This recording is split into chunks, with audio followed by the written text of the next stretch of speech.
Hi, welcome back to the Roast Pink Kitchen. Today I'm making my weekly batch of yogurt. And making yogurt is very easy if you follow some basic rules. If you don't follow the rules, it's hard. Actually, it won't work at all. The ingredient list is very small to make plain yogurt. It's basically a half gallon of milk. You can use a full gallon or a quart if you want to make more or less yogurt, that's fine. I always use a half gallon. And a starter. The starter I use is a jelly jar of leftover yogurt from my previous batch. If you don't have access to a previous batch of yogurt, you can go to the store and buy just a single serving tub of plain yogurt that has live active cultures. Make sure you look for that written on the container. If it doesn't have live active cultures, it's not going to turn your milk into yogurt and it's not going to work. So the first step after you've got your ingredients collected is to put the milk in a heavy bottomed pot and heat it to 185 degrees. 185 degrees is very important because at that temperature it'll kill off any germs that might be floating around in your milk that would prevent your yogurt from forming. After it reaches 185 degrees, you turn the heat off and then you let the temperature drop to between 105 and 115 degrees Fahrenheit. That's where I'm at now. I already have my milk heated up to 185. Now I'm letting it cool. When it reaches that temperature, what we'll do is we'll mix in the starter and then we'll go on to the next step. Alright, it's been a couple hours. As you can see, it's dark outside now, and our milk has now decreased to 110 degrees, which is right in the middle between 105 and 115. And now what we're going to do is just pour and add our starter right into the warm milk.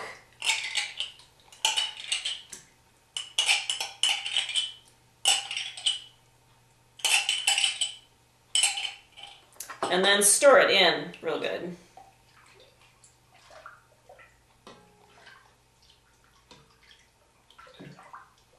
Then what we're going to do is just pour the warm milk into whatever jar that we're going to make our yogurt in. You could put this into one large container if you wanted.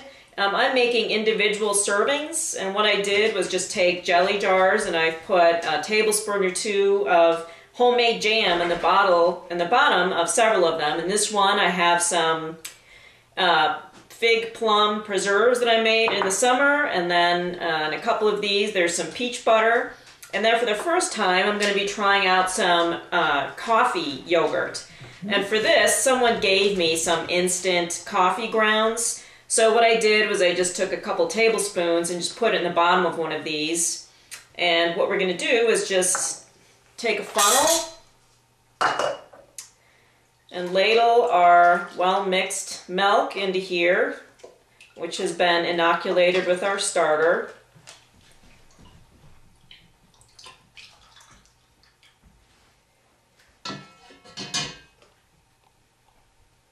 Maybe a little more.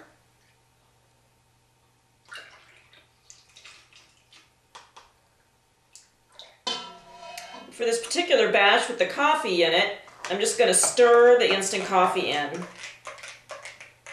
until it's dissolved, relatively.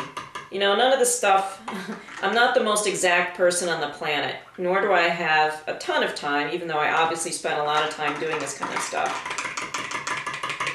But it's just for me, you know, I'm not trying to win any awards here. It's going to taste just as good. I'm not adding any sugar to any of these. I've got the jam in the bottle and the bottom of these, and I'll just continue to add milk into these. So basically, you know, you just kind of pour your yogurt mixture in right on top of your jam, and you'll put lids on these puppies. And then what we'll do is I'll finish up this, and then we'll kind of move on to the last and final step.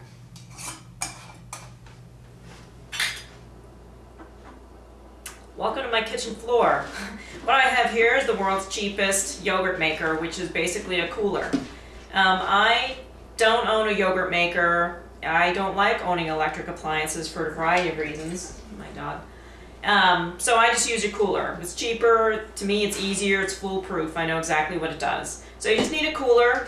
And what I did was take a half-gallon jar, this happens to be the half-gallon that my milk was in, and filled it with boiling water and just put it in the center of the cooler. And around the boiling water I have just placed my jars of yogurt. So they're just snug around there. And again, don't forget to make your plain yogurt starter, which you'll save to make your next batch of yogurt. Very important. Otherwise, you'll have to buy another tub at the store, and that's a waste of money. So these are all nestled around here. I've got my boiling water in here. The idea is the yogurt has to stay warm between 6 and about 12 hours. I just leave it overnight. So what I'm going to do is just take a towel, cover everything up to make sure it's nice and warm and happy, and then put the lid on it, and it'll stay there all night. So tomorrow we'll check on this, and I'll pour some of the yogurt out so you can see it. Good morning and welcome back to Rural Spin. It's the morning after we put our yogurt to bed after making it last night, and it looks awesome. Everything's all set up. Here's a jar that has some space, but you can see that that yogurt's not going anywhere. So it definitely turned into yogurt, and it's not that difficult. What I'm going to do is pop open one of the coffee ones, however, because I've never just mixed coffee grounds or instant coffee in with yogurt before while I was making it. So I'm going to open this. It smells like coffee. It has the consistency. It's not quite as thick as the other yogurts where I just put the fruit on the bottom. So I think the coffee grounds did kind of affect that, but it's still definitely yogurt. Of course, the main issue is what it tastes like.